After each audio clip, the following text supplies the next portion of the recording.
Hello,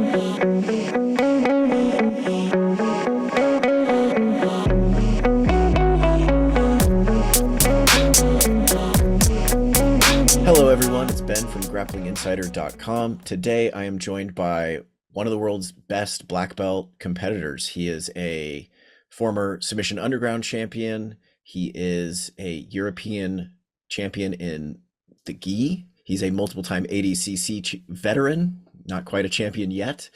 He is fresh off a big win over Pedro Marinho at the UFC Fight Pass Invitational. Mason Fowler. Mason, thanks for joining me today.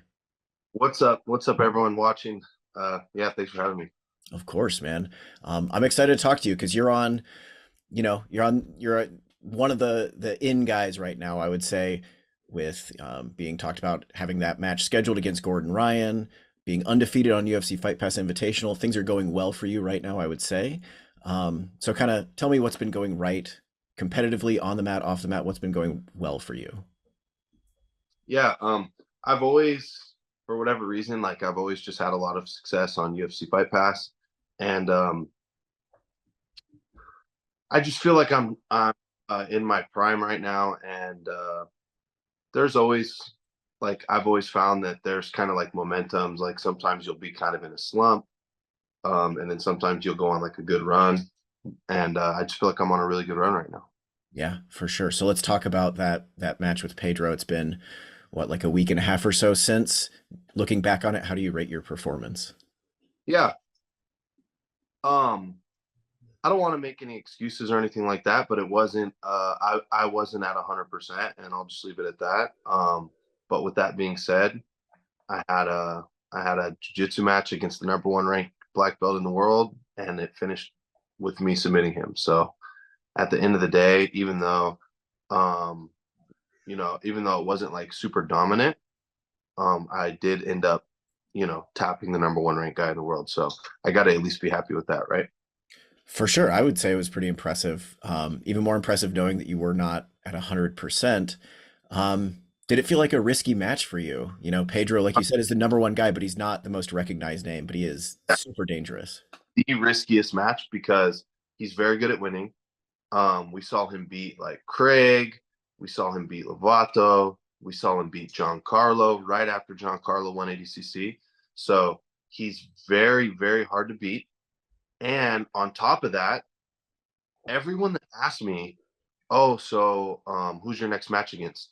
I'm like, oh, Pedro Marinho. They're like, who? People don't really know who he is because he doesn't really have any crazy marketing plan. He doesn't necessarily have a big personality. He's just like a winner. That's it.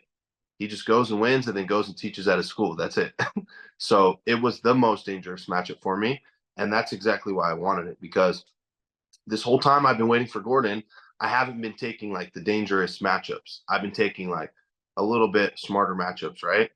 And I just something just clicked in my head after Gordon posted that he was gonna retire or half retire, basically not do any super fights.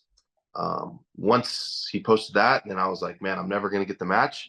So fuck it, let's just take all these matches with those tough guys that no one knows. Because at the end of the day, I just want to test myself against the best guys in the world. Yeah, man, you got to be flying high with confidence then after, like you said, maybe you don't feel like it was your best performance, but subbing him, knowing you had kind of more to lose than you had to gain necessarily. I would assume your confidence is pretty high right now. Yeah. So just going to keep on going, just keep taking all the toughest matchups I could find. I look forward to it. And we're going to talk about that here in a second, but going specifically on the Pedro match, the finish, super impressive that you were able to submit him. But I think rewatching that match, most impressive is that you got the takedown there in the points overtime against a guy who is wants people to shoot on him because his guillotine is so good. Tell me what was going through your head in that match. Was it, nervous to take the shot going into the guillotine? Was it, I've drilled the escape? Kind of what were you thinking in that moment? Yeah, I always knew that I was going to shoot in on him. My whole game plan was to take him down because I figured once I got on top, I didn't think his guard was going to be the same level of skill as his ability or his ability to pass. I thought that was his weak point, right? So I was always planning on taking him down. But yeah, the guillotine was still tight, even though I used the first, 10, 12 minutes of the match to try to hand fight with him and try to get him tired. Even after all that, the guillotine was still really tight. And I shot to his bad side and I passed around to the side that makes the guillotine, less, not as tight. And after all that, the guillotine was still really tight. So I can only imagine if I would have shot it in the first 2 minutes, how bad it would have been. Yeah, it was a tense moment there at the end. I thought it was a super exciting match. And I think all the matches that night were actually crazy exciting. Even the ones that didn't end in submission were freaking barn burners. Tell me what you think about that specific rule set at this last UFC Fight Pass Invitational. Yeah, I thought the rule set was really good. Um, I thought it was really good. The only thing that maybe I would change if someone asked me, by the way, I'm not complaining, just something I've been thinking about is they do the first 10 minutes sub only, and then they do the last 5 minutes with points. Whereas like the big difference between that and like say ADCC is that in ADCC it's just the first 5 minutes that's sub only, and then it goes to 5 minutes of points. And then it's only if neither guy can score points in those 5 minutes, then it goes to an additional 5 minute overtime. So um, that might be a good change just because if you have two guys that let's say their whole game plan is to score points, then you're not really going to see much in the first 10 minutes, right? So that's the only thing that I think I would change if someone asked me. But besides that, like, yeah, I think the rule set was great. They were pushing the action a lot this time, but they weren't just like calling penalty after penalty. So they were honest. They were calling action, but they weren't doing as many penalties. They were just letting the match kind of play out. So yeah, I really like the rule set. Obviously, I won too, so maybe if I would have lost, I would have been like, "Man, that rule set fucking sucks." I won, so yeah, I love the rule set. What's up, everyone? Chances are, if you're tuning into this interview, you probably train in jujitsu, whether it's in the gi, no gi, or both. I've been training for about 13 long years now myself, and when it comes to the gear that I like to use, I personally recommend Rev Gear. They have a premium gi that I love. They have an ultralight competition gi. They have grappling shorts. They even have rash guards that are pretty understated in design, but still really sharp looking. High quality gym bags, even backpacks that can hold multiple gis. So basically just like everything you would need for BJJ training. The best part for me personally is that nothing on that site will break the bank. We're not talking $75, $80 rash guards or $250 gis. Everything that RevGear offers is super reasonably priced, which personally I love. To make it even sweeter, RevGear is offering a 10% discount on every purchase made on revgear.com when you use the promo code INSIDER10 at checkout. That's INSIDER10 for 10% off anything and everything you buy on the site. I will also drop a link in the video description below. Again, I cannot recommend their stuff enough. Everything I have from RevGear fits well, it's solidly made, and in my experience, holds up great in the long run. Again, head over to revgear.com. That's REVGEAR.com. Use the promo code INSIDER10 for 10% off any purchase made and get some quality gear at a phenomenal price. Now, back to the interview. For sure. And man, you've been winning a lot on Fight Pass. You've been vocal about who you want to be next. I'm gonna let you say, or who you want to face next. I'm gonna let you say it now. Like, who is on your radar for upcoming opponents? Yeah, I mean, UFC has wanted to do me and Nicky Rod for a long time. Um, the only reason that I wasn't taking it before is because, obviously I had Gordon lined up already, and Nicky Rod was calling for the match with me as well because he wanted Gordon. So he had lost to Gordon.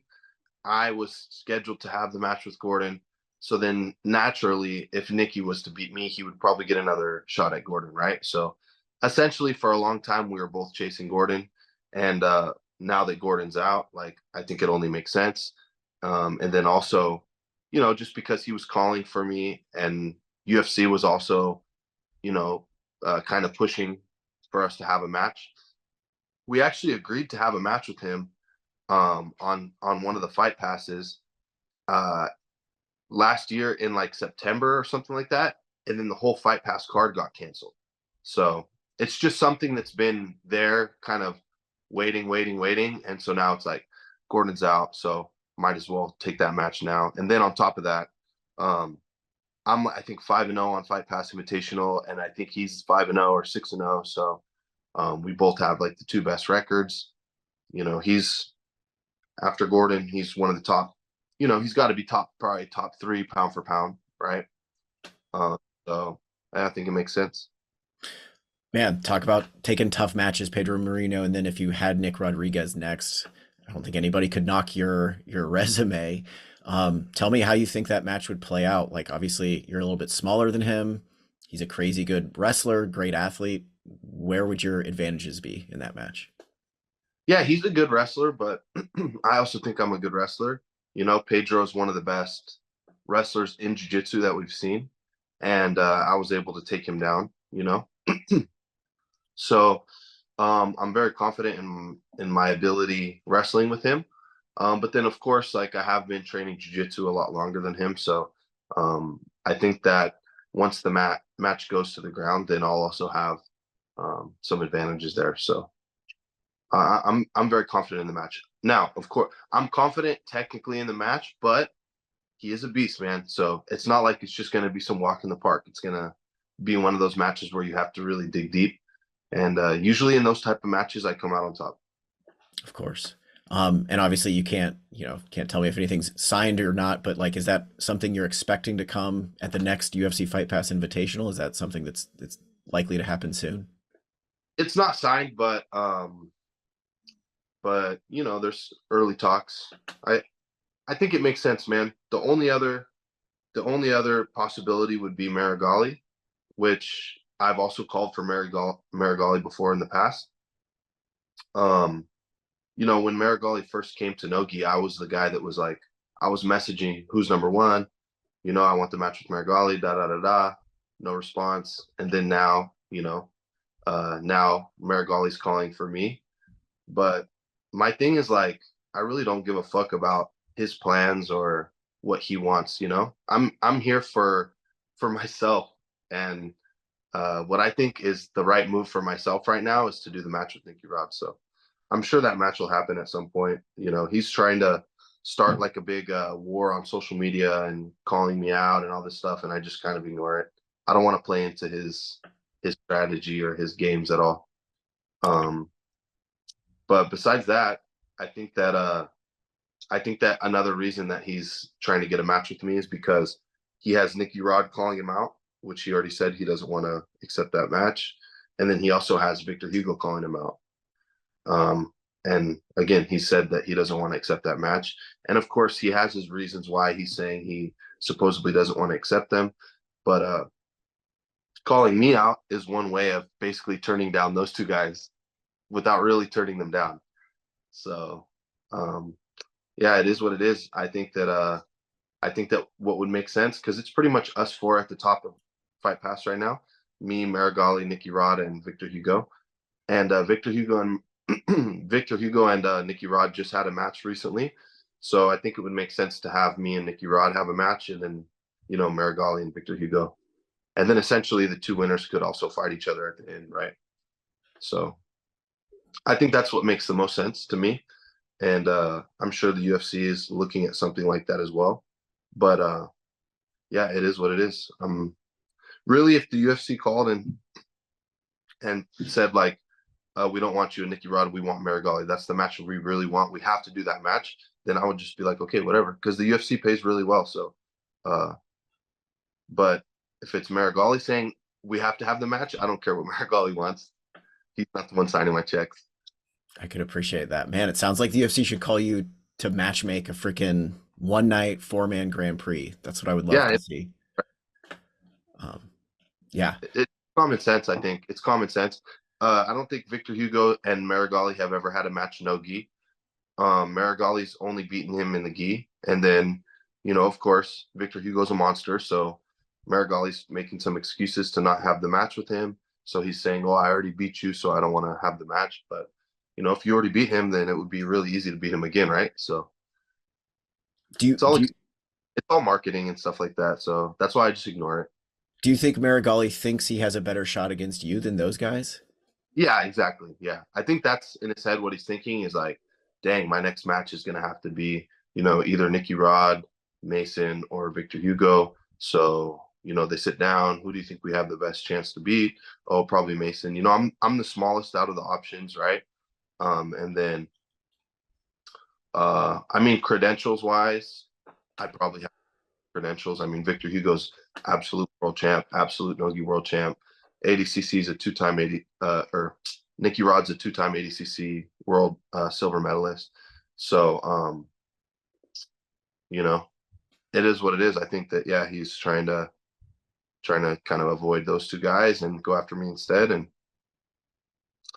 yeah, I don't really care. I don't play into it. I just go about my training and just when it comes to competition, me and my team, we're just going to do what's best for myself. Man, you kind of answered the question I was going to ask. Is like, do you ever get a chip on your shoulder? Like, this guy thinks I'm the easy match. Like, does that ever motivate you, or is it just like head down? I'm facing the next guy in front of me. No, I don't really care. And at the end of the day, it's like I don't think he thinks I'm an easy match, but I just think that he like thinks Nicky Rod and Victor are match. So I get it. They're like big, huge, athletic monsters. So yeah, it doesn't give me a chip on my shoulder. It's I really don't care. At the end of the day, like we're like grappling each other. Like it's not that big a deal. Like I really don't care. you know? Yeah, I can appreciate that, man. So obviously the Gordon match unfortunately fell through, a huge opportunity for you. How are you feeling? Like, are you disappointed? Have you moved on? Are you still wanting that match? Where are you with that match? I definitely still want it. And like um I just the only thing that would suck is if I ended up like being 45 and retired and like sitting in a rocking chair and just thinking like, dang, I never got the match with Gordon because he's like the Michael Jordan of our sport, right? So um I don't want to be that old dude that's like I almost had a chance to play against Michael Jordan.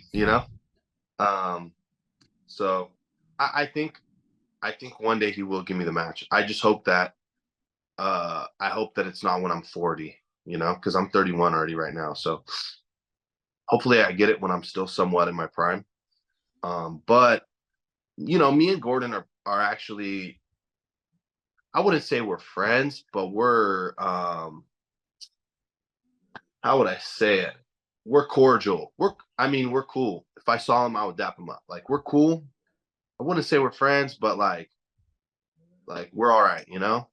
And I think compared to most of the guys in the sport, I think he likes me more than most. Because usually all the guys he competes against, he like hates all of them. But I don't really talk shit. Like even this whole thing that's with Meregali calling me out, I'm like, it's not my thing, dude. You can go ahead and talk and do whatever you want. I'm just gonna ignore it and just keep on keeping on. You know what I mean? So, anyways, I think Gordon, we have a pretty good little relationship for two guys that are kind of like enemies, and I think one day he's gonna be like, okay, like I owe Mason the match. Let me just make it happen.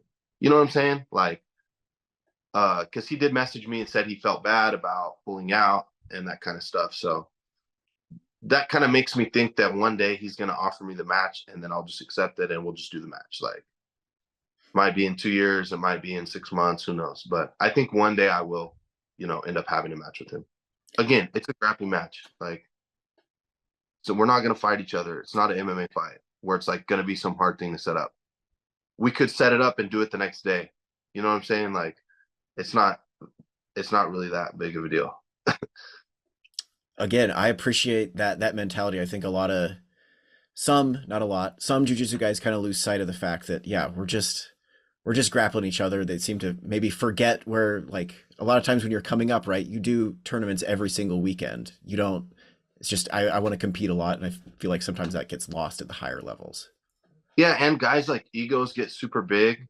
It's like, bro, you are not a UFC champion. Like we are grappling each other. You're not a fighter. Like you're not really like the shit. You're not that cool. We're not all like not that cool. We're jiu-jitsu guys.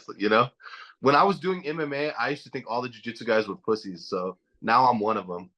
But like maybe that's why I mean that's why I don't let my head get too big is because I came from MMA. But yeah, a lot of these guys, man, walk around like they're like the big bad wolf, and it's like, bro, it's not like you're not that cool, bro. Like, are.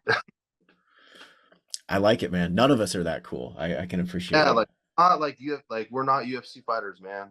Stop acting like you're in the UFC. I love it. Do you think, not to get us too far off topic here, but you kind of made me think about it. Like, uh, there's a big push for jujitsu to become mainstream, right? It needs to become mainstream. People talk about it becoming mainstream all the time or bigger. Do you think that's something that's possible? And do you think that's something that you even want to happen in jujitsu? Do you think it's better as this kind of small sport? I mean, I think it's getting more mainstream now with the Fight Pass Invitational.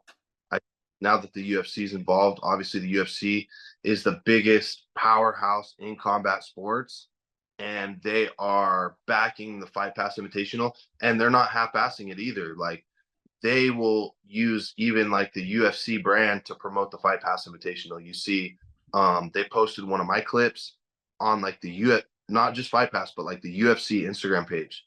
They're posting like one of my clips, one of like Meregali's clips, one of Nicky Rod's clips. So I think we should all be grateful for the UFC and what they're doing, and UFC Fight Pass and Steven and Claudia and all the people there, because um, now we're gonna have another avenue to make money, and then that way we can just focus on being full-time athletes.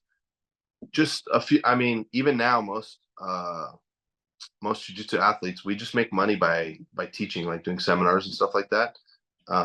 It's really rare that you can just compete and make a living just competing. So the fact that we have the UFC as a big outlet to do that, to just focus on competing and actually getting paid for it, that's huge.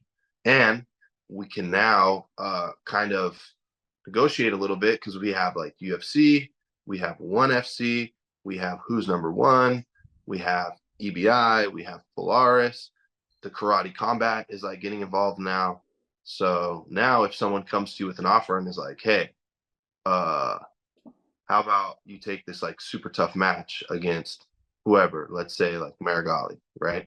And we're gonna pay you $500 to show and $500 to win. You can tell them to kick rocks. Whereas before, like literally like 3, 4 years ago, I'm sure people were getting like taking that. And now it's like, no way. Yeah, it's crazy. Did you ever think when you got into doing jujitsu basically full time that you'd get to where you could support yourself just by competing? No, I didn't even know when I started doing jiu-jitsu full time, I didn't even know there was an infrastructure um as far as like when I would go to jiu-jitsu tournaments, I thought everyone was doing MMA. Like I thought everyone trained like MMA, and then they just did like when they did jiu-jitsu tournaments that they were just doing jiu-jitsu. It like if that makes sense. I didn't realize that like there was people that like just did jiu-jitsu. Um and then even when I was a purple belt and I started doing just jiu-jitsu, I didn't realize that there was money to be made in the sport itself. My whole goal of going to jiu-jitsu full time was just to get my black belt so that I could open a gym.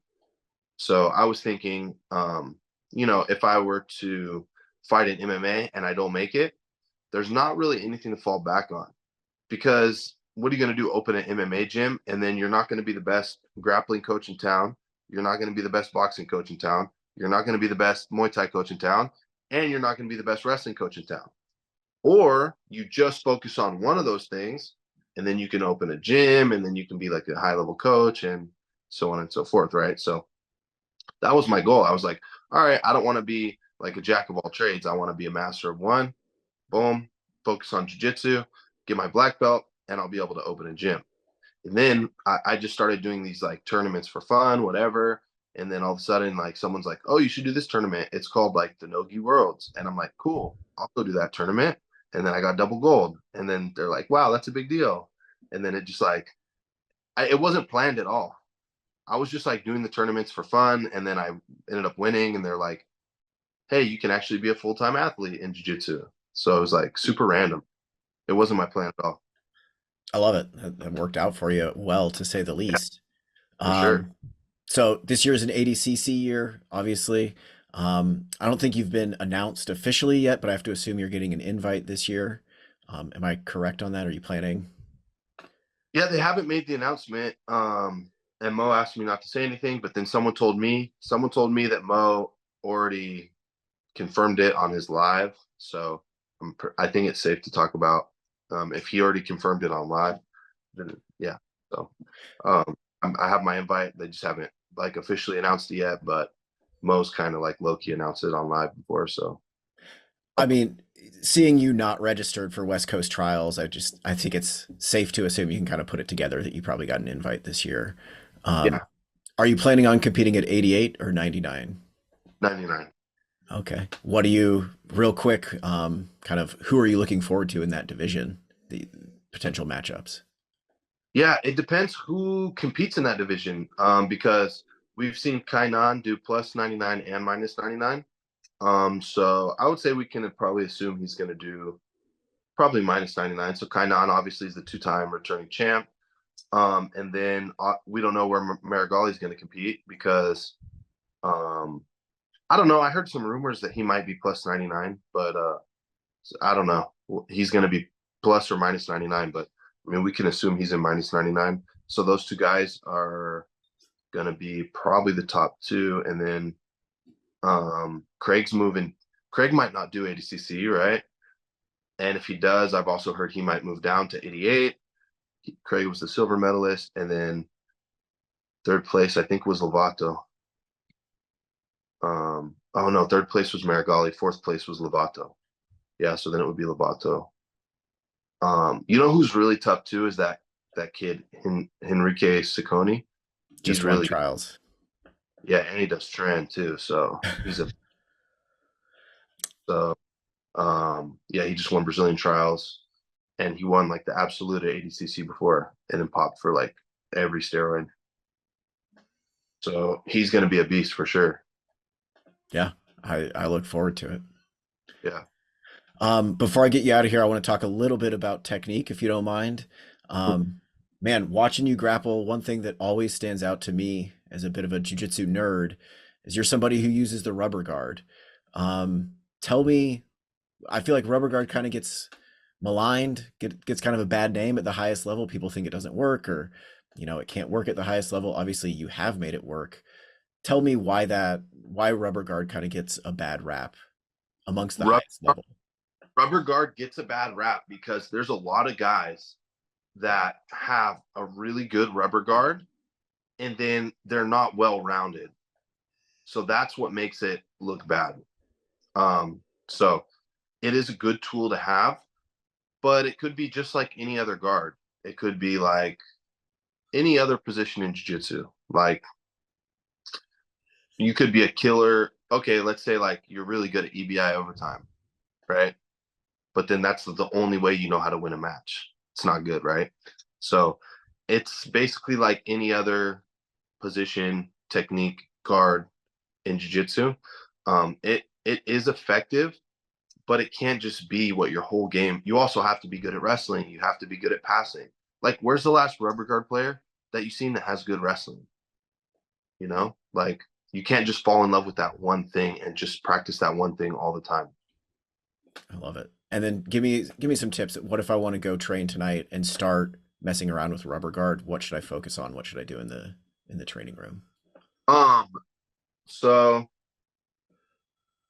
what should you do in the training room?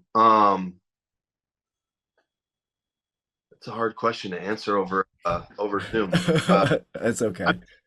I mean, just like whether or not you want to play rubber guard, you should get into some type of stretching routine. I like to stretch like I used to stretch 30 minutes a day. I probably stretch like 10 to 15 minutes a day now, but that's going to help you with a bunch of positions in jiu-jitsu, not just rubber guard. So do a stretching routine.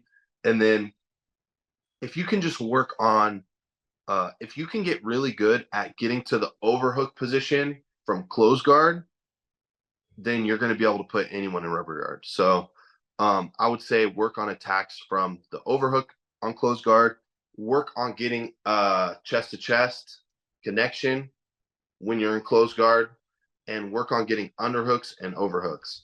And that's going to help you to have like a great close guard, whether you play rubber guard or not. But anytime you can get the guy's posture broken and you can get chest to chest, you're going to get him in a rubber guard for sure. Sweet. I love it. All right, man. That was all I had for you today. Again, thank you so much. I'm looking forward to what the rest of 2024 holds for you. Thank you so much, man. Thanks for the interview. Of course. Have a good one, Mason. Later.